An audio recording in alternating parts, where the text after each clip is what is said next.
نحمده ونصلي ونسلم على رسوله الكريم اما بعد فاعوذ بالله من الشيطان الرجيم بسم الله الرحمن الرحيم محمد رسول الله والذين معه أشداء على الكفار رحماء بينهم تراهم ركعا سجدا يبتغون فضلا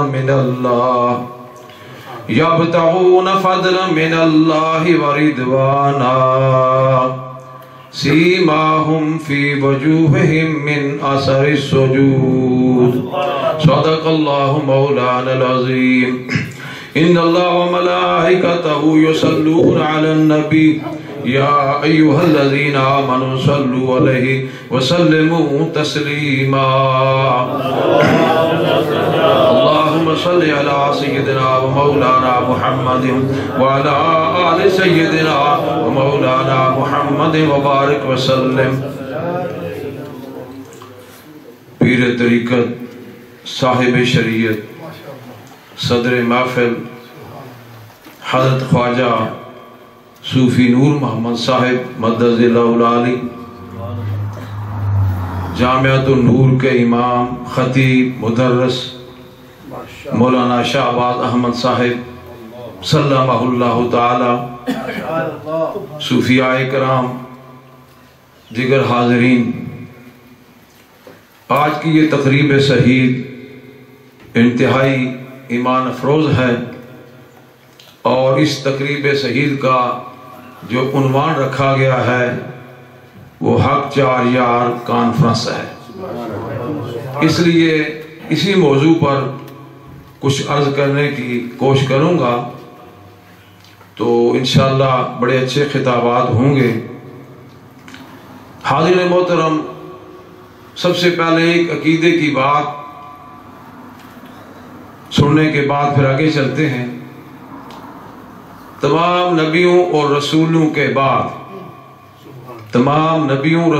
کے بعد ساری امت سے اصحاب مصطفیٰ صلی اللہ تعالی علیہ وسلم کی جماعت ہے. تمام امت سے نبیوں رسولوں کے بعد صحابہ کرام کی جماعت جو ہے وہ سب سے افضل اور اعلیٰ ہے.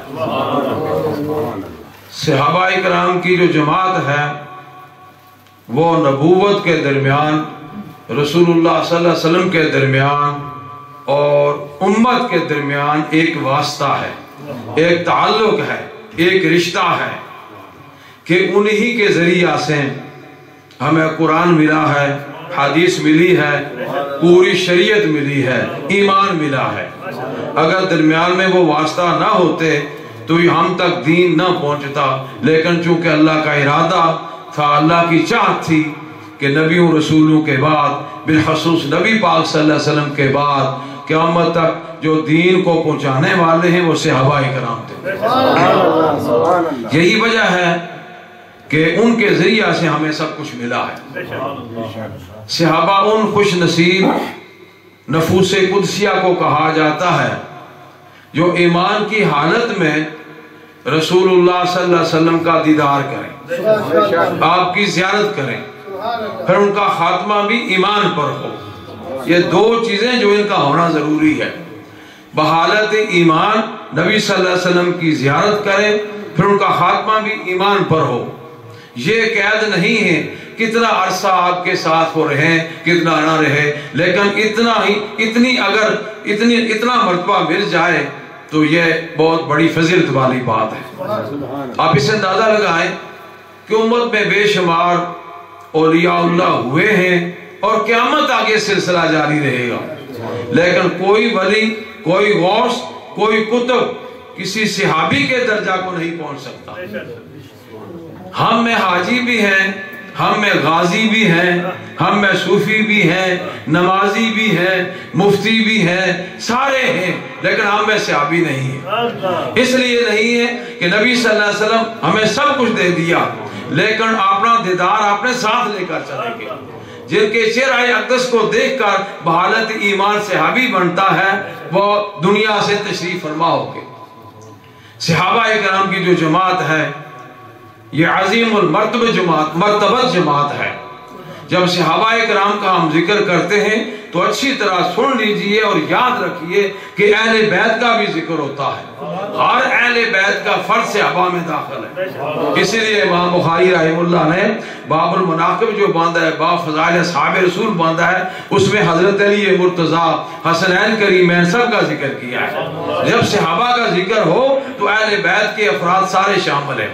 یہ کہنا غلط ہے کہ صحابہ کا ذکر کرتے رہتے ہیں اہل بیت کا نہیں کرتے، سب شامل ہیں۔ یہ جمیع صحابہ اکرام ساری امت سے افضل ہیں۔ اللہ تبارک و تعالی ارشاد فرماتا ہے کہ جمیع صحابہ اکرام کے جو فضائل کمالات ہیں وہ میں نے قرآن میں بیان کر دیے ہیں۔ ان آیات کریمات میں سے جن میں جمیع صحابہ کا ذکر ہے، یہ سورہ فتح شریف کی آیت ہے۔ اللہ ارشاد فرماتا ہے محمد الرسول اللہ، محمد اللہ تعالیٰ کے رسول ہیں۔ صلح حدیبیہ کے موقع پر کفار نے کہا کہ صلح نامہ میں رسول اللہ نہ لکھا جائے، لیکن آخر صلح کی خاطر لفظ رسول اللہ کی جگہ محمد صلی اللہ علیہ وسلم لکھا گیا۔ یہ صحابہ کرام کو بات بڑی ناگوار گزری اور قلبی تکلیف ہوئی تو اللہ نے فرمایا اے میرے نبی کے صحابہ تمہیں رنجیدہ خاطر نہیں ہونا چاہیے، میں محمد رسول اللہ قرآن میں نازل کرتا ہوں جو قیامت تک کوئی بٹا نہیں سکے گا، ہمیشہ رہے گا۔ اس لیے یہ آیت کریمہ محمد رسول اللہ سے شروع ہوتی ہے۔ محمد اللہ تعالیٰ کے رسول ہیں، والذین معہ، اور وہ جو ان کے صحبتیں یافتہ ہیں اور وہ جو ان کے ساتھ رہتے ہیں، اشداء علی الکفار، کفار پر سخت ہیں، زوراور ہیں، طاقتور ہیں، رحماء بینہم، آپس میں مہربان ہیں، آپس میں پیار و محبت کرتے ہیں، رحماء بینہم، آپس میں مہربان ہیں، تراہم رکعا سجدا، تو دیکھے گا ان کو سجدہ کرتے ہیں، رکوع کرتے ہیں، یبتغون فضلا من اللہ ورضوانا، اللہ تعالیٰ کا فضل تلاش کرتے ہیں، اللہ کی خوشنودی چاہتے ہیں، سیماہم فی وجوہہم من اثر السجود، ان کی علامتیں، ان کی نشانیاں ان کے چہروں میں من اثر السجود، سجود کے اثرات سے نمایاں ہیں اور ظاہر ہیں۔ یہ آیت کریمہ جو ہے آگے یہ مضمون جاتا ہے لیکن بات لمبی ہوگی، اس میں تمام صحابہ کرام کے فضائل و مناقب اللہ نے بیان فرما دیے کہ وہ آپس میں مہربان ہیں۔ اس شان خداوندی کو ذہن نشین فرما لیں، اللہ یہ گواہی دیتا ہے کہ میرے نبی کے صحابہ آپس میں محبت کرتے تھے، آپس میں پیار کرتے تھے، ان کے دلوں میں الفت و محبت تھی۔ اب تاریخ یہ بتائے کہ وہ جھگڑتے رہتے تھے، ہم کس بات کو مانیں گے؟ ہم اللہ کی کتاب کو مانیں گے کہ وہ آپس میں محبت پیار سے رہتے تھے۔ وَأَلَّفَ بَيْنَ قُلُوبِكُمْ، اللہ فرماتا ہے میں نے ان کے دل میں محبت ڈال دی، محبت ڈال دی، وہ آپس میں پیار محبت کرتے تھے۔ اور تراہم رکعا میں اللہ تعالیٰ نے ان کی عبادت کا ذکر فرمایا کہ وہ اللہ کی بندگی بات کرتے ہیں۔ حاضر محترم، بہت سے مفسرین جو بڑے علم و فضل والے ہیں، علامہ روح المعانی، ابو اللیث سمرقندی تفسیر سمرقندی میں، علامہ علوسی روح المعانی میں، تفسیرات احمدیہ والے جو صاحب نور الانوار ہیں، اور انہوں نے اسی طرح دیگر تفاسیر میں آتا ہے یہ آیت تمام صحابہ کی شان میں اتری ہے، لیکن اس آیت کریمہ میں خلفائے اربعہ کی طرف اشارہ ہے۔ توجہ فرمائیں، والذین معہ، وہ جو ان کے ساتھ ہیں، یہ ابو بکر صدیق کی صفت ہے۔ حضرت ابو بکر صدیق کی صفت ہے کہ وہ نبی کریم علیہ السلام کے ہمیشہ ساتھ رہے، سفر میں رہے، حضر میں رہے، مکی زندگی میں رہے، مدنی میں رہے اور غار میں رہے، اور آج مزار میں بھی ہیں، اور قیامت کے دن میدان حشر میں دونوں کٹھے اٹھائے جائیں، نبی صلی اللہ علیہ وسلم کے ساتھ ہوں گے۔